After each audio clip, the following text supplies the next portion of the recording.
तो भाई लोग कैसे हैं आप लोग। I have a dragon in my body episode number 1 के साथ आ चुका हूँ। ज़्यादा टाइम वेस्ट नहीं करते हैं और इस नई सीरीज को स्टार्ट करते हैं। सीरीज स्टार्ट करने से पहले आप सभी को एक चीज़ बता दूं कि कुछ लोगों ने इस चीज़ को स्टार्ट किया था और कुछ ही चैप्टर एक्सप्लेन करने के बाद छोड़ दिया था। तो यार अगर रिस्पॉन्स पर मिलता है, लोगों को देखना है, तो मैं इसको एक्सप्लेन कराना आगे चालू रखूंगा। अगर कोई कुछ खास रिस्पॉन्स नहीं मिलता है तो इसे मैं ड्रॉप कर दूंगा, तो ज़्यादा बेटर रहेगा। तब तक लिए कुछ एपिसोड डालकर देख लेते हैं तो हमें पता चल जाएगा। और खैर लीड में बांट दूंगा इसके बाकी के एपिसोड, ताकि ऐसा ना लगे बाद में बंदे आगे कहें कि इसको आगे क्यों नहीं चला रहे, जब किसी को देखनी नहीं है तो कोई मतलब नहीं है। और गाइस मैं उसको भी डाला था मैंने, जो गेम वर्ल्ड में बन गया था, लेकिन कुछ लोग भाई जिस चैनल पर डाला था ना उसमें है ही नहीं, देखा ही नहीं है बंदों ने, तो इसलिए मैंने उसको चालू कर लिया था। और उसने पूरी सीरीज भी नहीं की थी, तो फिर मैं यही करना चालू कर दिया। छोड़ो वो सब छोड़ो, अपना अपन चालू करते हैं। एपिसोड की स्टार्टिंग होती है हेवन एंड अर्थ पवेलियन से। यहाँ पर एक बंदा होता है और किसी को मार दिया होता है। तो अब मैं बता देता हूँ, जो ये बंदा है जिसके जो तलवार घुसी हुई है, उसका नाम मोनान है। और जिसने उसको तलवार डाली हुई है, उसके पीछे से जिसने तलवार लगाई है, मतलब तलवार का इस्तेमाल किया था उसके खिलाफ, वो इसका एक प्रिंस है वहाँ का, किस किंगडम का। और तभी हमें एक एग दिखाया जाता है, और जो कि एक ड्रैगन एग है। और तभी जो मोनान होता है वो देखता है कि इस प्रिंस ने उसको बुरी तरीके से घायल कर दिया है उस तलवार से, और बोलता है, हे प्रिंस, तुमने ऐसा क्यों किया मेरे साथ। और उसके बहुत ज्यादा ब्लीडिंग हो रही है। और तभी जो प्रिंस होता है वो उससे कहने लगता है, हे ओल्ड मैन, तुमने बहुत ज्यादा समय तक राज कर लिया, अब हमारी बारी है। तभी जो लड़की होती है वो उससे कहने लगती है, अब तुम शांति से मर क्यों नहीं जाते, तुम्हारा जो सन है, जो कि प्रिंस है यहाँ के, अब वो इस राजकाज को संभालेंगे, और जो पूरा का पूरा किंगडम उनका हो जाएगा तुम्हारी मौत के बाद। ये सुनने के बाद मोनाल भी बहुत ज्यादा सरप्राइज होता है। और तभी मोनाल उससे बोलता है, अच्छा ऐसी बात है। और तभी हमें दिखाया जाता है मोनान अपनी फुल पावर के पास साथ उस प्रिंस को पीछे ढकेल देता है। और तभी जो प्रिंस होता है वो सभी गार्ड को ऑर्डर देता है और बोलता है, सभी लोग अंदर आ जाओ और इसे पकड़ लो। और हमें दिखाया जाता है कई सारे गार्ड मोनान को पकड़ने के लिए वहां पर आ चुके हैं। और तभी बोलने लगते हैं, हे मेरे महाराज मोनान, आपको इस पवेलियन में आकर प्रिंस को मारने के लिए, जिनका नाम प्यानजू है, इस अपराध में आपको यहीं पर पकड़ा जाता है। और तभी जो मोनान होता है ये सुनने के बाद तो और भी ज्यादा शौक होता है और बोलता है, अच्छा तो अब मुझे समझ में आया, ये सब तुम्हारा ही प्लान है, मिला मिला जुलकर सब लोग एक साथ मिले हुए हैं।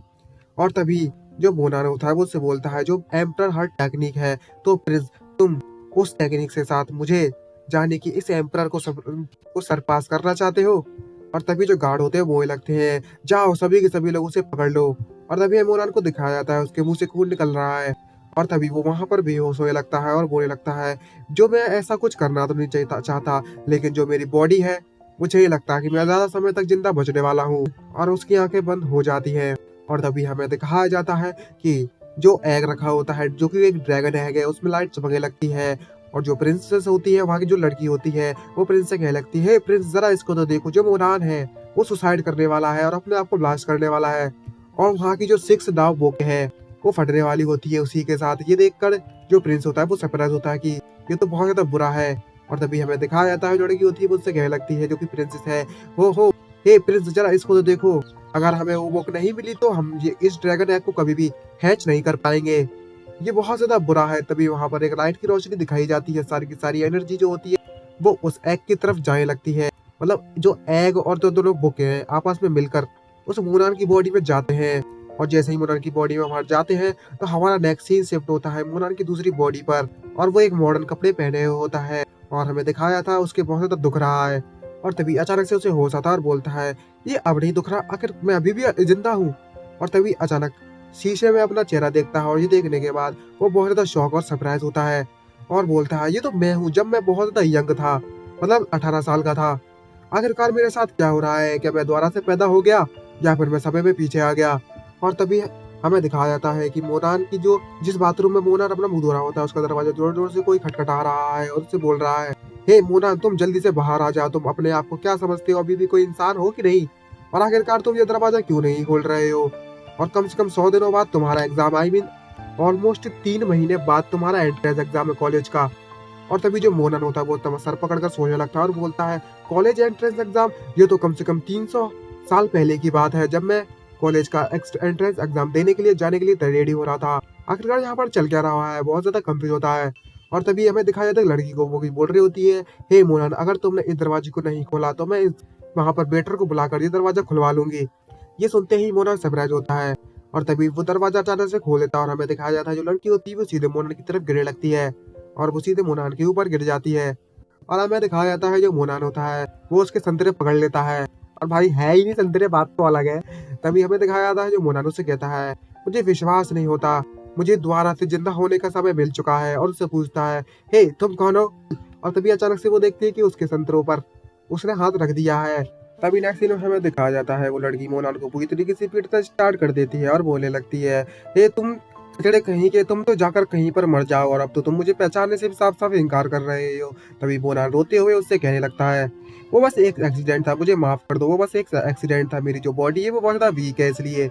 और तभी नेक्स्ट सीन में हमें दिखाया था वो लड़की इससे कहने लगती है आखिरकार तुम किस बारे में बात कर रहे हो, और आखिरकार तुमने वो दरवाजा क्यों नहीं खोला जब मैं उस दरवाजे को पूरी तरीके से नॉक कर रही थी, शायद तुम्हारी रिलेशनशिप के कारण अभी भी तुम उस बारे में इतना ज्यादा फोकस हो। तभी मोनाल सोचता है, मतलब कंफ्यूज होता है, बोलता है रिलेशनशिप, किस तरीके की रिलेशनशिप। और तभी मन में सोचते हुए बोलने लगता है मेरे पास कभी गर्लफ्रेंड भी थी, कब मेरे पास गर्लफ्रेंड थी और आखिरकार कौन थी। तभी उस लड़की उससे बोलने लगती है मुझे नहीं पता उसने तुम्हें ऐसा क्या जादू कर दिया है और तुम उसके बारे में इतना ज्यादा बहुत ज्यादा क्रेजी हो, और इसी गर्लफ्रेंड का नाम है लिन यूतोंग। तभी मोनाल को सब कुछ याद आ जाता है लिन मूतोंग के बारे में, कतई डरावना फेस लग रहा है लड़की का। और मन में सोचते बोलने लगता है अच्छा तो लिन मूतोंग, अब मुझे याद आया उसके बारे में, उसकी जो डार्क साइड है उसके बारे में भी। और तभी अचानक से उसके दिमाग में घंटी बजती है और बोलता है जरा एक मिनट रुको, ये जगह तो कुछ जानी पहचानी लग रही है। और तभी वो बाथरूम की खिड़की से जाकर देखने लगता है और खिड़की खोलते ही पता चलता है उसे ये तो ऑर्चिड होटल है, यहाँ से ही मेरा बुरा समय समा मतलब स्टार्ट हुआ था लास्ट लाइफ में। और मैं सोचते हुए लगता है कि 300 साल पहले की बात है जब यह जहाँ आज का दिन वैलेंटाइन डे का दिन था, यहाँ पर मैं अपनी फीलिंग लिन यूतोंग को बताने वाला था लेकिन उसे चोरी करते हुए पकड़ लिया। आई मीन वो वाली चोरी, यहाँ समझ गए, धोखा। और तभी वो बताया लगता है जब मैंने अपनी आंखों के सामने लिन यूतोंग और जांग पेइजिन को एक साथ किस करते हुए देखा था। भाई धोखे वाली स्टोरी है, धोखा। और तभी और सोचते हुए बोलने लगता है कि जब मैंने उसे देख लिया था तो मैं अपने आप को शांत करने के लिए बाथरूम में बंद कर लिया था, लेकिन फिर भी मैं उसके बारे में सोचना बंद नहीं कर पाया। और तभी वो बताने लगता है कि लास्ट लाइफ में जब ऐसा हुआ था तभी जो लिन थी वो उस जांग शुओ का इस्तेमाल करते हुए मुझे बहुत ज्यादा बुरी तरीके से पिटवाया था। और तभी हमें दिखाया था जहाँ पर लिन जांग शुओ से बोल रही होती है हे जांग शुओ जरा इस कचड़े को देखो जो मेरा हमेशा पीछे करता रहता है और अपनी गंदी नजरों से मुझ पर घूरता रहता है। तभी वो कहने लगता है हे यंग मास्टर। तभी जो लिन यूतोंग होती है वो जांग शी से कहने लगती है हे यंग मास्टर जरा इसका पैर तो तोड़ दो, आप ये बात को श्योर करना कि ये कभी भी मुझे दोबारा कभी भी फॉलो ना करे, इसकी ऐसी हालत कर देना। और तभी जो मोनान होता है वो मन में सोचते हुए लगता है, बताता है कि किस तरीके से जांग पे जो है इसकी बुरी तरीके से हालत कर दी थी और पीटा था कुत्तों की तरह, और उसी के बाद से जो मेरी बॉडी और मेरी हालत बहुत ज्यादा खराब होती चली गई थी और इसी कारण मैं कॉलेज एग्जामिनेशन में पास भी नहीं हो पाया था और मेरी फैमिली ने भी मुझसे उम्मीद लगाना छोड़ दी थी। और तभी बताता है कि तभी उसके कुछ समय बाद उसकी गॉडेस वू यूए ने उसे बचाया था और तभी कल्टीवेशन का पाथ इसका वहां पर स्टार्ट हुआ था, कल्टीवेशन का रास्ता। और तभी उसके बाद में जुआनियन से मिला था जो मेरी जिंदगी का प्यार थी। अब जबकि मैं उस समय पर इतना ज्यादा पावरफुल नहीं था तो मैं इसके साथ अच्छी रिलेशनशिप नहीं बना पाया था, लेकिन इस बार ऐसा कुछ भी नहीं होने वाला। अब जबकि मैं दोबारा से पैदा हो ही चुका हूँ इस दुनिया में, तो इस बार मैं बहुत ज्यादा पावरफुल बन जाऊंगा और किंग बनूंगा इस पूरी की पूरी यूनिवर्स का। और तभी वो अपने दुनिया में खोया ही होता है। तभी लड़की उससे कहने लगती है हे आखिरकार तुम क्या सोचने में लगे हो, क्या तुम अभी भी इस उस लिन यूतों के बारे में सोच रहे हो।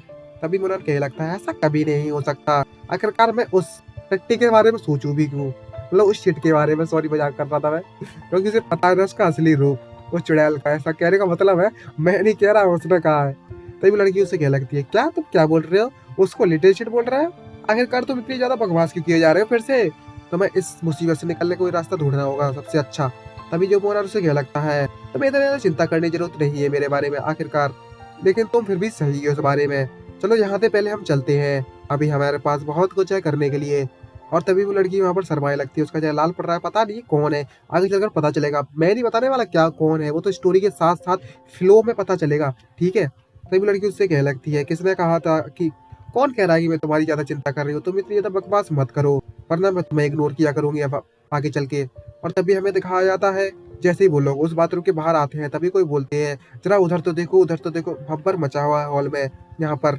कोई बेहोश मतलब कुछ हो गया है, किसी किसी तबीयत खराब पूरी पूरी तरीके से, जो कि एकदम मरने की कगार पर है। तभी वो लड़की कहती है मोनान से, जरा मोनान उधर तो देखो, इस होटल में आज कोई मरने वाला है, ये कितनी दुखद बात है। तभी मोनान वहां से जाने लगता है और बोलता है इससे हमारा कोई लेना देना नहीं है, तो हमें यहाँ से चले जाना चाहिए। तभी वो लड़की उसे रोकती है और बोलती है ये बिल्कुल भी ठीक नहीं है। ये सुनने के बाद तो मोनान भी थोड़ा सरप्राइज होता है। वो लड़की उससे कहने लगती है चलो जाकर देखते हैं आखिरकार हम किस तरीके से उनकी मदद कर सकते हैं। और इसी अच्छे इंटेंशन के साथ हमारा ये एपिसोड खत्म होता है। आई होप आपको ये वीडियो अच्छी लगी हो, अच्छी चैनल को सब्सक्राइब, वीडियो को लाइक करना मत भूलिएगा। सो हमें कमेंट करके जरूर बताना कि हम इसे कंटिन्यू करें कि नहीं करें। मुझे नहीं पता करना है कि नहीं करना, वो तो आप पर डिपेंड करता है, मुझे कोई दिक्कत नहीं है, मैं तो दूसरी चालू कर लूंगा। मिलते हैं नेक्स्ट वीडियो में, आज के लिए इतना ही। इसका चलो दूसरा चैप्टर रिकॉर्ड करके आज ही डाल देता हूँ। नेक्स्ट वीडियो में आज के लिए इतना ही, बाय बाय।